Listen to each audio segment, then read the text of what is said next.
What's up, everybody? Welcome to Caleb TV on Wrecked America. Today we're gonna be playing.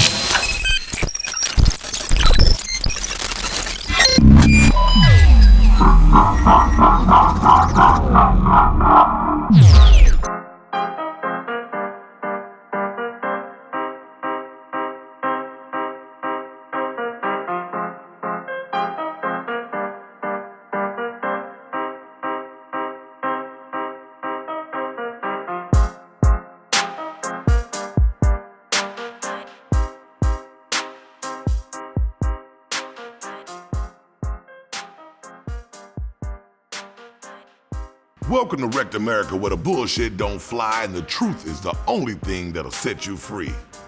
I'm the professor, and the following demonstration is an education on life through the lens of art and culture. School is in session, and as your instructor, I'll assume the role of tour guide to this world of corruption and hypocrisy, but which still manages to give birth to happiness, hope, and inspiration. My goal is to show you the America your granddaddy never told you about. School is in session. All right. Good afternoon, class. I'd like for you guys to help me welcome in my special guest, Stephen Douglas III. He's a noted community activist and a leading mind on social activism and social injustice. Welcome to the studio today. Thank you, man. All right. Our first story that we got today is the Trump administration moved Friday to roll back Obama-era protections for transgender patients. The third rule change issued this month that the LGBTQ advocates say will sanction discrimination against transgender people. The Health and Human Services Department proposed a new rule released Friday, saying that in effect, the federal laws banning sex discrimination in healthcare don't apply to people's gender identity. The proposed rule from HHS reverses President Barack Obama's administration, which found that the Affordable Care Act's anti-discrimination section does indeed provide protection for transgender people. Okay, now I want to stop right here. I remember very distinctly Donald Trump on the campaign, and later in the article they even cite the same thing that I'm pointing out here, and is that in 2016, Trump became the first ever Republican nominee to mention the LGBTQ community from a GOP convention diocese, saying, "As your president, I will do everything in my power to protect our LGBTQ citizens from the violence and oppression of a hateful foreign ideology," referring to the Muslim faith of the Pulse nightclub shooter. However, LGBTQ rights groups say that his administration has proposed policies, installed judges, and appointed staff that are hostile to the LGBTQ community equality, including Servino, who has repeatedly espoused anti-LGBTQ views. So, once again, this is one of those statements or one of those cases where I feel like, you kind of get what you ask for. A lot of people voted for Trump thinking that he would do good by them and he would do right by them, and they're finding out, they're waking up in the morning and they're realizing Trump doesn't care about you or your causes. He cares about his own self, and he cares about, making money for his friends. Mr. Douglas, what do you say about this? I mean, what is your view on Trump rolling back these protections after he stated in his campaign that he was out to protect them and he would do everything in his power? Well, Trump said what he needed to do to get elected, bottom line. Right. And now that he has what he wants, he's where he wants to be. And so now he finds it expedient to continue to make the moves that ingratiate him with his base. Right. That 35%. So they say. Yeah. And so it's to quote no less authority than Malcolm, this is chickens coming home to roost. Okay.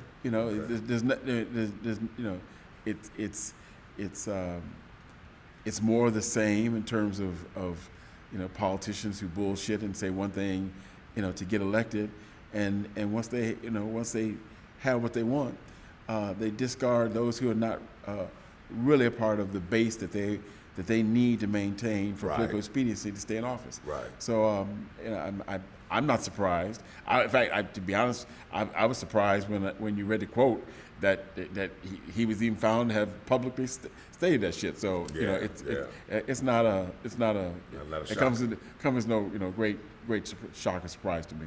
Okay. Yeah. All right. We're gonna move on. I vowed to not let Trump dominate too much of my own airways. I think he gets enough of that on Fox. Amen to that. All right. Next hidden headline: Nipsey Hussle's plan to fight gentrification in South LA has made it all the way to Congress. Inside the U.S. Capitol, a historic room where Abraham Lincoln forged friendships with colleagues from both parties, members of the Congressional Black Caucus huddled Wednesday with an unlikely coalition that included an LA city councilman, an Atlanta rapper, a New York radio host, and a South Los Angeles developer. The discussion veered from public policy to personal as they talked about the economic state of Black America and the ways that they could work together to uplift their people and their neighborhoods. And during the almost 2-hour meeting, one name came up repeatedly: R.I.P. Nipsey Hussle. The Los Angeles rapper and activist had a plan to rebuild Black neighborhoods in South LA and cities all across the country using a new provision in the federal tax code called opportunity zones.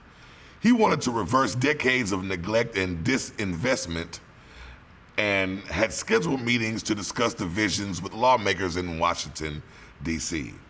But those meetings never happened. When Hussle, born Aramis, I'm sorry to butcher this young man's name, but Ashmadan, I'm just gonna call him Nipsey Hussle, okay? When Hussle was born, Nipsey Hussle, he was fatally shot outside of his South LA clothing store on March 31st over what authorities say was a personal grudge, and those plans that he had set up were thrust into limbo. Now, Hussle's business partners are forging ahead and continuing to work the marathon that he started. Okay. So what it sounds like to me that this story is saying is that someone has figured out how to use these tax codes, these tax regulations, to actually use them to benefit Black neighborhoods and Black communities. And that's groundbreaking. I mean, I don't think there's ever been done before that someone has figured out a way to use a legal, tax setup to actually enrich and enliven a Black neighborhood. And I think that's a wonderful thing that they're doing. It says that they launched an investment fund called Our Opportunity at the summit organized by Forbes magazine. And it will operate by tapping into hometown heroes, mostly wealthy Black entertainers, celebrities, athletes, to invest their money into the neighborhoods and cities using these opportunity tax incentives, leading for a change in economic development. I think it's a wonderful thing. What do you think about this push to get Black entertainers and athletes and celebrities to invest in Black communities and receive a tax credit for doing it? Well, I'll be honest with you, I'm somewhat skeptical. I'm certainly for our taking control of our destiny, our making economic strides, and putting back in our communities, and whether it's athletes, entertainers, or the man down the street. Right.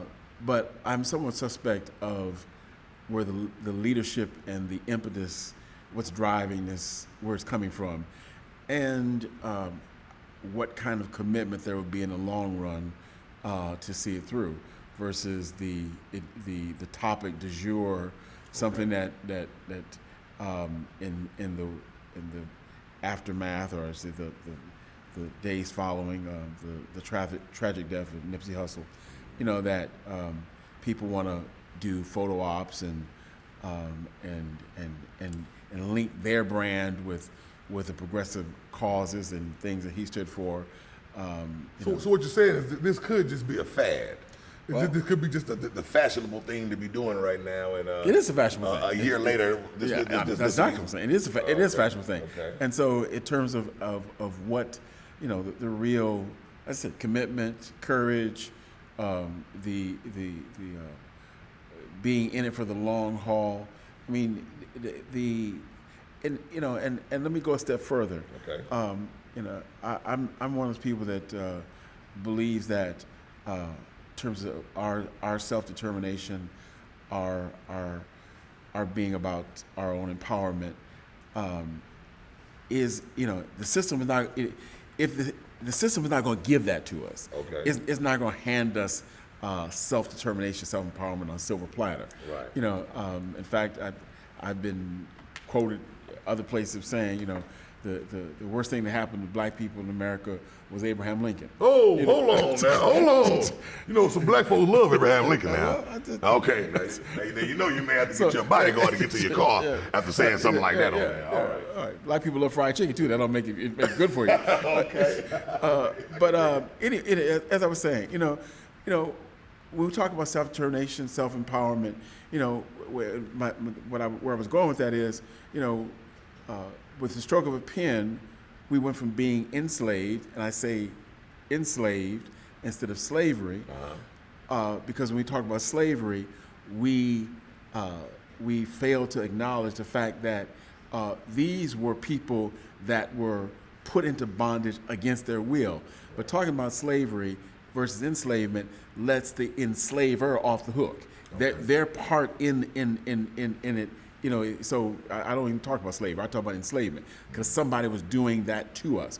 But my point is, if we had remained enslaved until we fought to gain freedom, as opposed to someone with a stroke of a pen granting us freedom, okay, we'd be in a different place today. Oh yeah. We were granted freedom by the stroke of a pen, by a system. And we've been looking for that same system to give us something ever since, right, as opposed to taking what we need and what is rightfully ours and controlling our own destiny. And anybody, any group of people that are not willing to fight to be free and fight to remain free don't deserve to be free. All right. And there you have it. And now you know the rest of the story. To quote the late great Paul Harvey. Well, I don't got much to add to that. I totally agree. I think you put the that's the button on the button on the top of it, the icing on the cake, or however you want to call it. Great take, man. Great take. Moving on, we have another segment of this show where we like to encourage our listeners to send in some poetry that they like or that they. It may be poetry that they've written themselves. We prefer that. But also we like when they just point out some of the great poets, famous poets that they like. And they can send those in as well, and we'll read them on the air. I have a couple that's been selected. And I'd like to share a couple with you if you don't mind. Do you have a moment to stick around and hear? Absolutely. Okay. Looking forward to it. All right. This one is called A Machine, written by Terrence Hayes. Hey, I'm learning what it means to ride condemned. I may be breaking up. I'm doing 85 outside the kingdom of heaven under the overpass and passed over. The past is over and I'm over the past. My odometer is broken. Can you help me? When you get this message, I may be a half-ton crushed, a half-tone of mist and mystery, maybe trooper bait with the ambulance ambling somewhere, or a dial of holy stations, a bandage of clamor and spooling, a dash and semaphore, a pupil of motion on my way to be buried or planted or crammed or creamed, treading light and water or tread in trepidation, maybe. Hey, I'm backfiring along a road. Through the future, I'm alive, skidding on the tongue. When you get this message, will you sigh, my lover's gone? Okay, that was pretty deep. Sometimes I think some poetry gets a little too deep for me, you know. I have to read it several times to catch those, interior meanings, but definitely a good poem, definitely a good poem. This poem was sent in by Keith Mooney, and it's called What It Looked Like.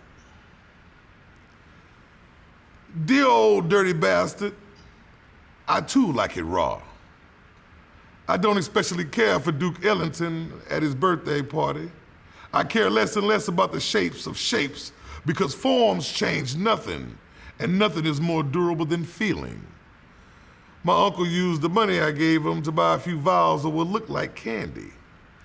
After the party where my grandma sang in an outfit that was obviously made for a West African king, my motto is, never mistake what is for what it looks like. My generosity, for example, is mostly a form of vanity. A bandana is a useful handkerchief, but a handkerchief is a useless-ass bandana.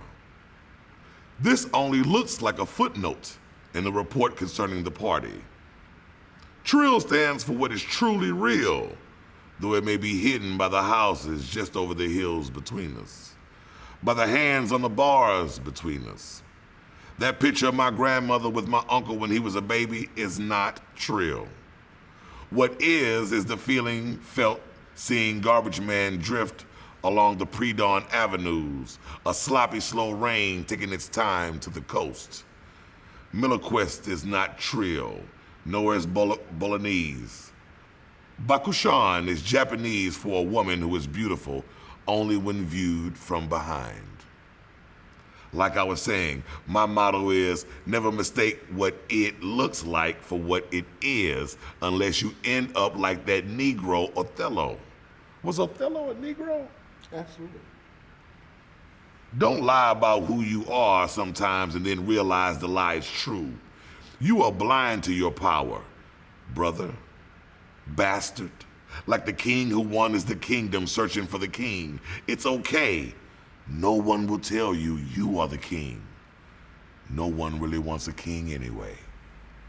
All right, that's all we got for today's show. I want to thank you guys for tuning in. I'd like to leave you with a quote of the day. Until the lion learns to write, every story will glorify the hunter. African proverb. It doesn't matter what the national media writes about you. It matters what you write about yourself. Share your story. Be bad. Sorry, everybody, but that's where it has to end on Caleb's TV show from Wrecked America. See you next time. Bye.